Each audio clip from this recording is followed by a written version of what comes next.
back to English with Urvashi. In this video, we are going to learn the usage of zero article. Zero article. Now you must be thinking कि ma'am articles में तो हमने n या the करा है. But today we are going to learn this also. Now when I say zero article means no article. ज़्यादातर learners when they start conversing in English they become too conscious और वो हर जगह अ या the लगाते हैं, हर sentence में अ या the लगाते हैं. लेकिन ऐसा नहीं है. जीरो आर्टिकल मतलब आज मैं आपको बताऊंगी कि वो कौन से नाउन्स हैं जिनके आगे आप कोई भी आर्टिकल नहीं लगाएंगे. तो चलिए शुरू करते हैं. Number 1, meals. जब भी आप मील्स की बात करेंगे, मील्स जैसे ब्रेकफास्ट, ब्रंच, लंच, डिनर, उनके आगे आप कोई आर्टिकल नहीं लगाएंगे. Especially when you talk about present or future. For example, if I say that let's go for a lunch, गलत है क्योंकि lunch के आगे मैं a नहीं लगाऊंगी. So the correction is let's go for lunch. They are having dinner. Have you had breakfast? Right? So meals के आगे आप कभी भी कोई article नहीं लगाएंगे. Next is when you talk about any game or sport, आप कोई आर्टिकल नहीं लगाएंगे. Example, do you watch cricket? I always play badminton in the evening. Do you know how to play chess? तो a या the नहीं आएगा. Third, whenever you talk about any disease. और इससे पहले मैं आपको बताऊंगी कि इलनेस और डिजीज में बहुत बड़ा फर्क है. इलनेस का मतलब होता है छोटी बीमारी, मीन्स जिसकी आप मेडिसिन खाकर ठीक हो जाते हैं, means you don't have to get hospitalized for. Example, अगर मैं cold, cough, fever, headache बोलूंगी तो इसके लिए कोई हॉस्पिटल नहीं जाता है. You have a medicine and you're fine. लेकिन जब आप डिजीज की बात करते हैं, बड़ी बीमारी की बात करते हैं, तो उसके लिए कोई आर्टिकल नहीं आता है.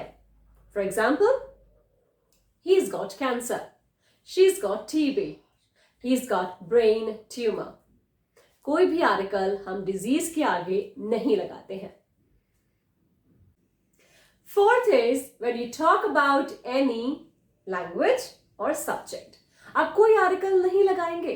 For example, excuse me, do you speak French?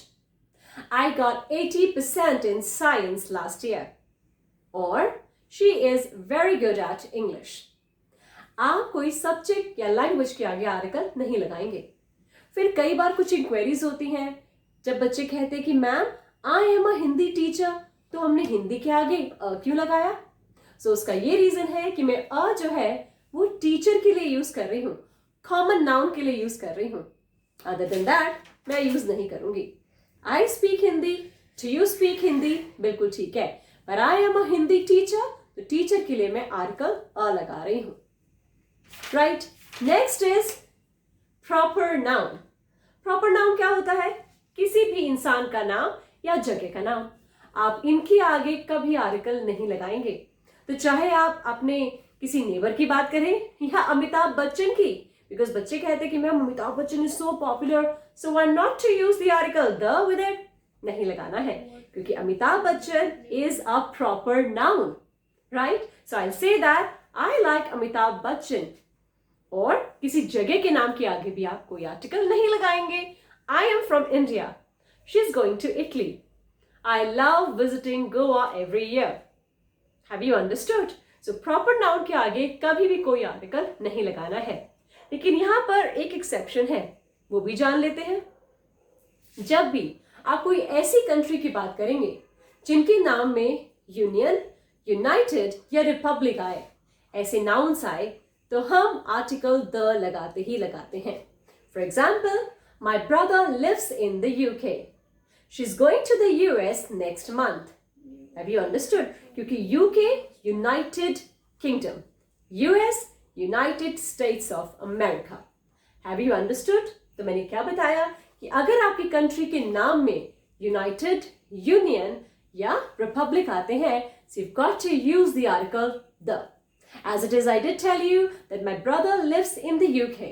And then you say, ma'am, where in the UK? And if I say London or Wales, तब मैं article the नहीं लगाऊंगी क्योंकि मैं united नहीं बोल रही हूँ. Now we have this one, routine places. Now when I say routine means वो जगह जो आप routine में जाते हैं. So Samarth goes to school. मैं goes to the school नहीं बोलूंगी. This is wrong. Samarth goes to school every day. अब बच्चा है वो रोज जाता है, उसका रूटीन है स्कूल जाना, तो वो बोलेगा I go to school every day. लेकिन अगर मुझे इसको स्कूल जाना है पीटीएम के लिए या फिर उसकी बुक्स कलेक्ट करने के लिए, तो मैं बोलूंगी I am going to the school today. Have you understood? Do you go to college every day? मैं एक स्टूडेंट से पूछूंगी. I can even say that my husband goes to hospital every week because he needs to get a checkup done and it's his routine to go to hospital every week. I can say he goes to hospital. However, if I talk about somebody else or any accident that happened on the road, I will say that the man was taken to a hospital. क्योंकि वो routine नहीं है, वहां वो पहली बार जा रहा था. तो अगर आप किसी रूटीन की बात करते हैं जहां आप रोज जाते हैं, एवरी मंथ जाते हैं, एवरी वीक जाते हैं, तो आप कोई आर्टिकल नहीं लगाएंगे. सो जीरो आर्टिकल का मतलब होता है no article with certain nouns. Hope you understood and now you will not be using the or a everywhere. Happy learning!